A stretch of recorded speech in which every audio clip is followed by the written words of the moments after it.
All right, members, on-court personality. How you guys doing? I know last week we tried to crank your motor a little bit, get you started, and we've heard from a lot of folks. And matter of fact, here's one. Hey guys, recent on-court personality video. It was great. I have plenty of notes. A favorite being rules without relationships equals rebellion.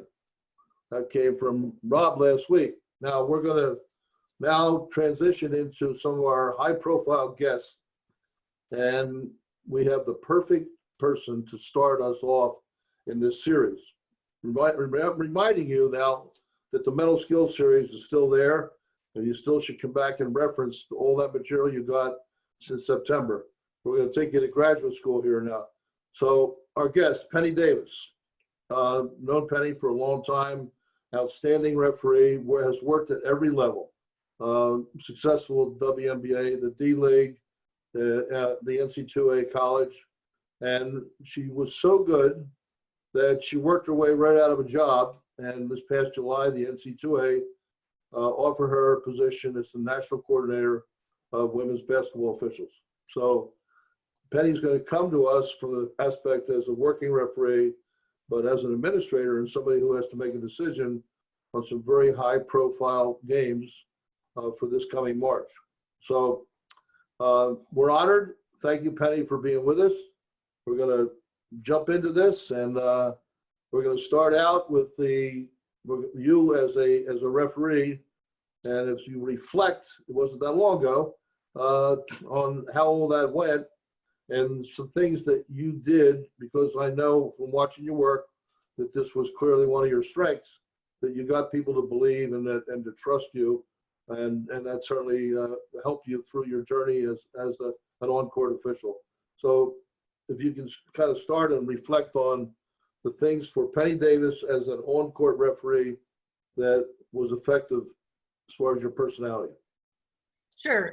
First of all, just want to say thank you for the invite to be part of this Court Club presentation. And hi, members. I think it's great that you guys put all the effort into your game. I love the extra effort. I love the attention to detail that Ed's teachings has always had, and I'm sure continued through Court Club. I had a long relationship with Ed back from the D League days, and happy to be part of this. So to answer your question about my on-court personality and how I developed that, and maybe you didn't say the word developed, but I'll tell you, for me, started off officiating at 22 years old. Just out of college, I didn't really know what my on-court personality was, and I truly did have to develop. One of the things for me, being pretty quiet and reserved, and some of you may not believe that was a characteristic of mine. It certainly was, and it's certainly my nature, and I really had to force myself to kind of come out of my own quiet personality and have my referee on-court persona. And that had to be developed. And there were things that were out of my comfort zone that I had to force myself to do, and a lot of that had to do with communicating with people and being more outward and open with initiating conversations and some examples of that, particularly in building relationships with coaches. They always wanted to talk to the lead official that they had years and years of experience with. They typically didn't want to talk to the new person, especially the young kid. I had to find ways to create conversations. I began to realize in the weeks with the coaches that the R and the U1 would always have something to say to them and to the coach. And I very often would just say hi and keep walking. And I yearned to have a positive conversation with them, and it took time for me to figure out, what is it that I have to say to them, and going through and reading their bios, trying to find some common point that we maybe shared together, or if there was something exciting that happened for their team. I learned to just say, hey, nice win against Team X, and it made them feel something that gosh, wow, she paid attention, she's looking at our schedule. Maybe they had a double overtime. Mention that, like, hey, regulation's pretty good. We don't need to play extra minutes in this one. But it's just something to break the ice. And knowing names, I know it's probably been talked about, but having an idea of who the head coach is, the assistants, I started to take that a little bit farther and really wanted to not suck up or kiss butt, but I paid attention to who the scorer was. I learned their name, the timer, the shot clock operator, PA announcer, and I started to keep a spreadsheet of the names of those folks. And you really want to have a game run well and managed well. Your table crew is a critical part of that. And so when you walk in and you have your pregame meeting with those people, or you go shake hands with them, and you remember, hey Mark, hey Dennis, hey Judy, how you guys doing? And they want to work hard for you when they feel that you really care about them. And so that was something that I learned to do, and I really found a lot of value in it. So those were some of the things for me that I took from my on-court persona. Well, Penny, now let me ask you from a clarity standpoint.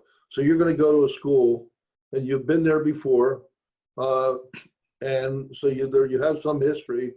So then you write down all the head coach, assistant coach, table personnel, so that it's like you're preparing for a presentation, and you take that with you, so you have all the names, and that's kind of the way you start your foundation of being there. Yeah, I didn't do it so much with the coaches because that stuff was available online, and maybe at various levels you wouldn't have access to what the names of the assistants were. But the table personnel, certainly they're not posting that information on the website anywhere. So you really had to put effort into, keeping track of that info, and if somebody changed, and making sure you didn't, you might've wrote down Tom, but if there's a new person there and you call them Tom, then it's not going to work out very well for you. So I would write in my little sheet, maybe something about that person, hey, it reminds me of my next door neighbor when I was a kid. So I would say, hey, it looks like Joe next door. And it would be just something to refresh my memory about that person. And my list wouldn't be usable for you and yours wouldn't be usable for me, but that was just something that worked.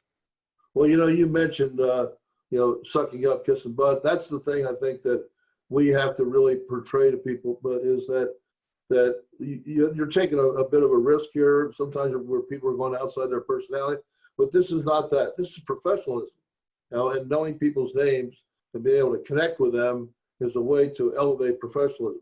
Let's just talk about players for a second, because your experience in professional basketball, and just the simple thing about what would be done potentially would be done in warm-ups, as far as players knowing that you care about them.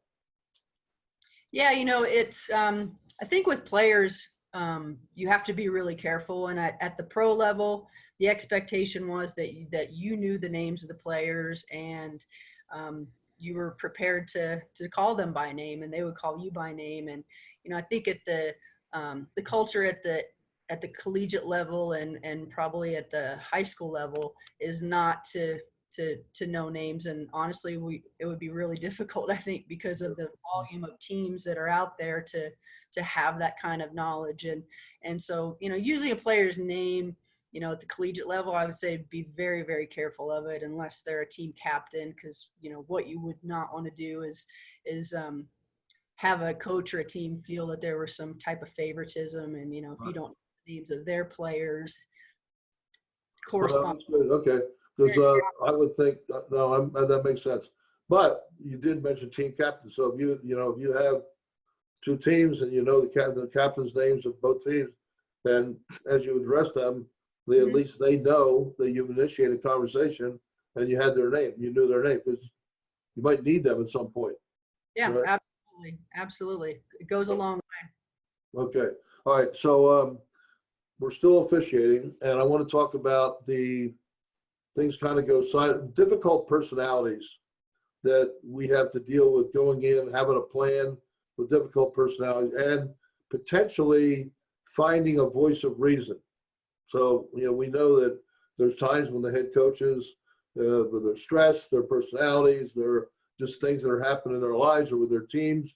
You know, they're not always in a place where they're the easiest people to deal with.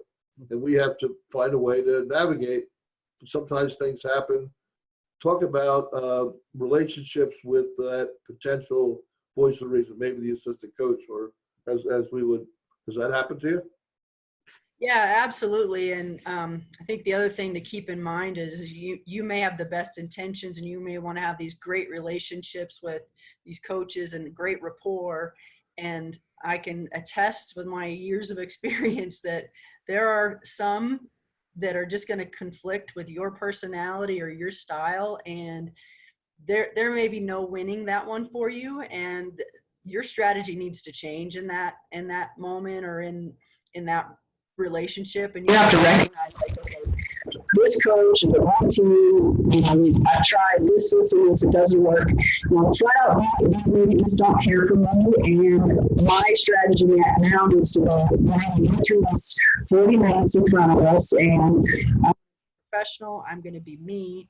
I'm going to be true to the game and all the things that I need to do. And my level of success in winning with this coach per se is going to be different than what I would measure another relationship with or two.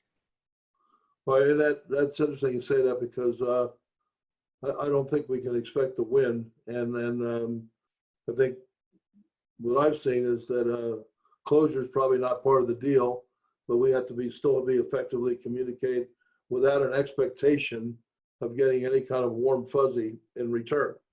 Yeah. So if we could, we now transition into, you are looking, I would think, for people to work your tournament in March, folks who have carried themselves with some level of confidence, that their nonverbal communication, as well as their verbal, but certainly their nonverbal with their carriage and their connection, reflects that I got this. I belong here.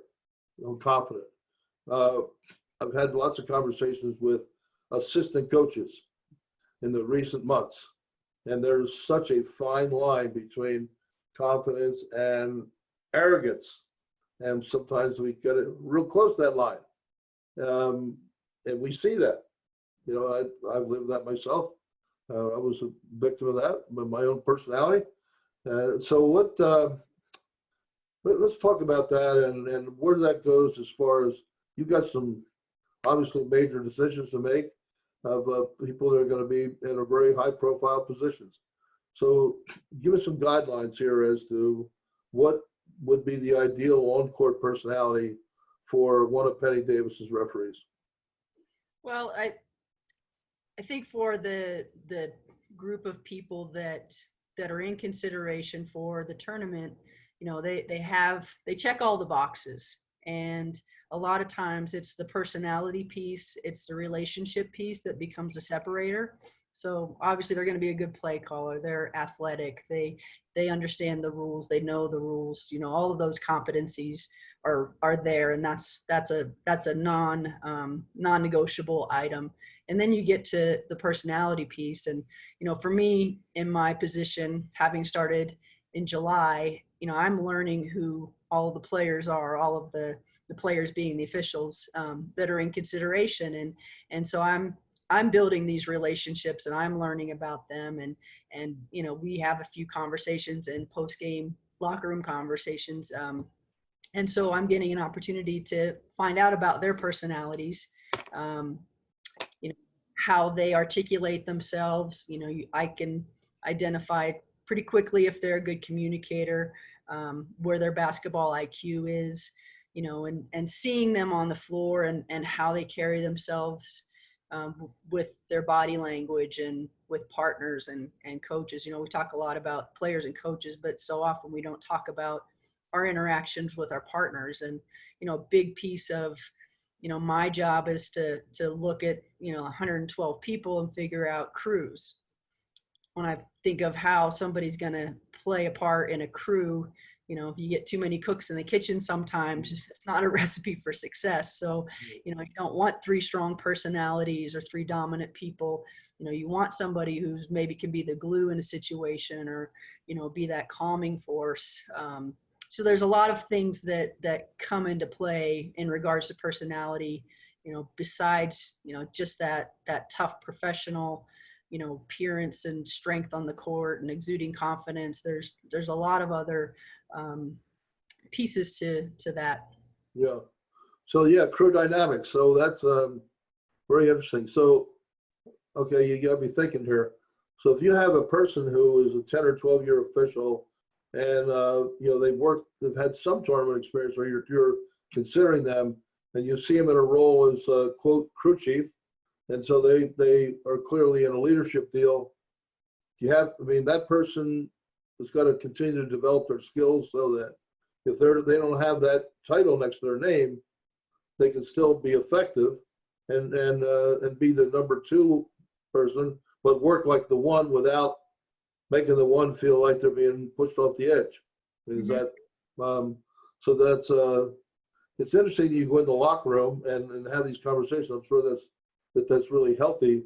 I guess I would ask you your idea whether how much you can trust somebody. Does it change, or is it enhanced because of the conversations you have in the locker room, the things that they say about what they've done on the court and the questions that you ask them, that interaction, does that go into, because you're constantly evaluating, right? I mean, you're trying to constantly put people in, you're putting labels on them. I mean, as far as can you or can you not, or maybe, yes, no, or maybe, right? Yeah, there's a lot of assessment going on, whether people realize that that's what's happening in that conversation or not.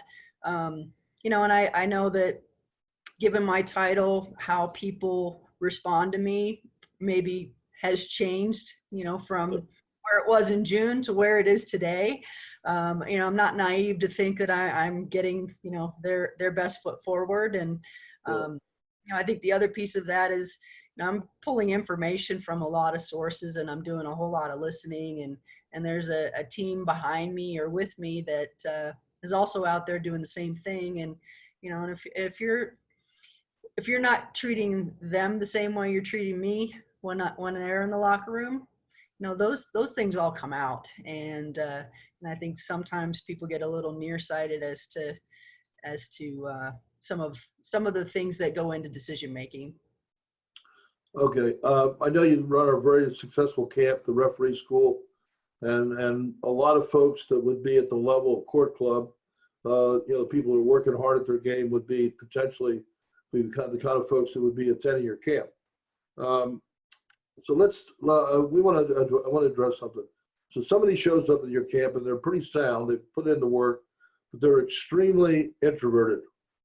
I mean, they're just going to do their job, but a person of very, very few words. What kinds of things can you help bring out with that individual? Because you see, well, you know, she or he, they're talented, but I'm not sure, because we've seen that type of individual. We've seen that, you and I've seen that individual in the pro ranks, where, you know, people have been in, but they've had to learn to come out of that personality. Give us your thoughts on that type of person.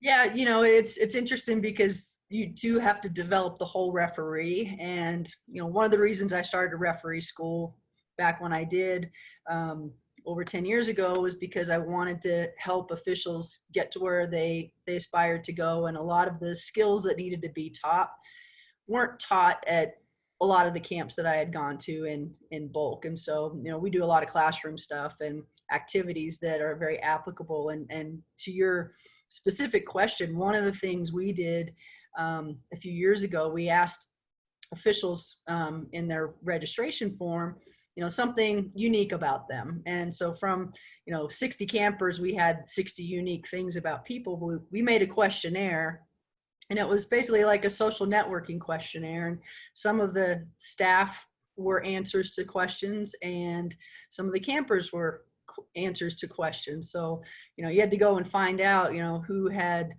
gone skydiving, or who shot a bear in Alaska. And so it forced them to go and start having these conversations with people that maybe wasn't somebody they were working with, or maybe they weren't in the class session that they were having. And so we kind of forced it through an activity, and so that was definitely something that we would take somebody who's maybe a little introverted and press them a little bit in one of our homework assignments. And Yeah. part of referee school did include homework. And so Right. things like that would be suggestion or an idea. Yeah, it's interesting. I remember not that long ago, George Tolliver and I had a group of officials, and there was a certain segment that were in that category that they didn't really communicate a whole lot, but they were pretty good. And we suggested to them that they get a public speaking gig, and you would talk to somebody. Every Rotary Club in every town in America would love to hear about your travels and about the things that you're doing. Or Toastmasters. There's all kinds of places where you can get up in front of a group, whether it's a group of 5 or a group of 50 or 500. And I've seen officials, and I've seen people really grow to their on-court responses because they've been put in a place where they're really uncomfortable. I mean, it's like, oh no, I have to do this. But you think about it, that's what you're doing when you're out there. And we've seen some people that are very, very good who have grown their personalities and become extremely effective. And there's a little bit of getting out of your comfort zone and, making that happen. I think that goes to the on-court personality thing, that we think there's a lot of officials that aren't using the tools that they have. And they have a tendency to not take risks in initiating conversations. Like you said at the beginning of this dialogue, that sometimes there is a risk to saying, hey, I saw you had a good game over there, and this, that, and you address people by their first name, and going forward, finding common ground. That's Rob and I've talked about this, and he's been doing this in the SEC, finding common ground. So kind of in a as we wrap this up, so that we can kind of all understand this. Any final comments as to what would be the ideal person? Just coach people up as far as identifying where they are. This is a longer question, it should be. Identifying where they are and where they could potentially go. Because nobody has perfection in this particular topic. Sure. And, I think for me, I can speak to my experience, and it's kind of a pretty cool story. If you look at where I'm sitting now, I think very few of the court club members would probably believe that it would absolutely mortify me 20 some years ago to get in front of a room and to speak and talk on officiating, even just delivering something as simple as a point of emphasis to a group. And, over the years, through pushing myself and getting opportunities, taking them, saying yes, and then realizing, gosh, I'm not very good at that. And, personally, I would get very nervous. My hands would shake, and I learned tactics to overcome some of those things. And I still get nervous today, but I know that I'm how to prepare myself for those talks. I know, even going into the locker room the first time this year for doing a post game with the crew, I'm the national coordinator. They're nervous to work in front of me, but I'm just as nervous to go in and give a post game to these officials who were, my peers just a few months ago. And so, I think just doing those things and forcing yourself and realizing I might not be that great at it now, but I'm going to get better. And I'm sure I'm going to make mistakes, but as I do, that's where the growth happens. And that's how you improve and get better. But it takes those reps and practice and all the things that have gotten everybody to this point. Now, you realize some of these other skills that are necessary, like, having a personality that appeals to people. And, you can't go and be Ed Rush. You can't go and be Penny Davis. You got to be the best you out there. And honestly, that's the person you're going to do the best, you know, as far as impersonating. And I see a lot of young officials in camp settings where, you know, they're trying to be, you know, their mentor. Their, you know, their runs are very similar, or you'll see some of their signals are exactly the same. And, you know, you'd want to borrow things from other folks and different aspects, but you got to make it your own too, and have your own style and flair. If you're just a robotic version of somebody else, it's not going to sell the same way, and it's not going to be authentic. Right. You know, Penny, you just, that was transparency and humility all in one. And that's a qualities that draw people to believe. And I think as referees, if you think about that, what you just did there was a great example of relationship building, because people are drawn to those who are humble. You admitted that you had some moments, and you were very transparent about that. And I know that it's easier to follow folks that are connected in that way than the opposite. And I think if that made you successful on the court, and it certainly, I know that you're going to have a high level of success for a lot of years in the position you're in now. But that, of all the things that we just talked about here in the last 20 minutes or so, I think officials have to remember not only what did you hear, but how did you hear it, right? And so we all heard from you that you're still a work in progress, aren't we all? And that you know, there's a high level of humility, and you know, you obviously show your respect for the game as you do that. So that's fantastic. So I want to thank you for taking time. I know you got a lot of stuff going on, and this is a whole new world for you, but I know you're going to do great. And I really have the expectations, I know, from everybody very high, and the NC2A, they made a good call there. And you know, I'll be anxious to see the tournament, and I know that it'll be a high wire act for you during that time. So thanks much. I'm swimming in the deep end, but I'm enjoying it, and you know, it wouldn't be it wouldn't be a sought after position if it were easy, and you know, these jobs are difficult, and officiating is difficult, and you know, I'm proud of the position I'm in, and thank you so much for the time today and giving me the opportunity to speak to your membership, and you guys out there and gals, you know, keep working at this craft. It's a lot of fun. It's very enjoyable and very rewarding, and wish you all the best. Thanks, Penny. And remember the referee school, and you can find it. It's in the Northwest, and that's one of those places where we endure. So stay in touch, and I wish you the best. Thanks, Penny. Will do. Thanks, Ed. All right.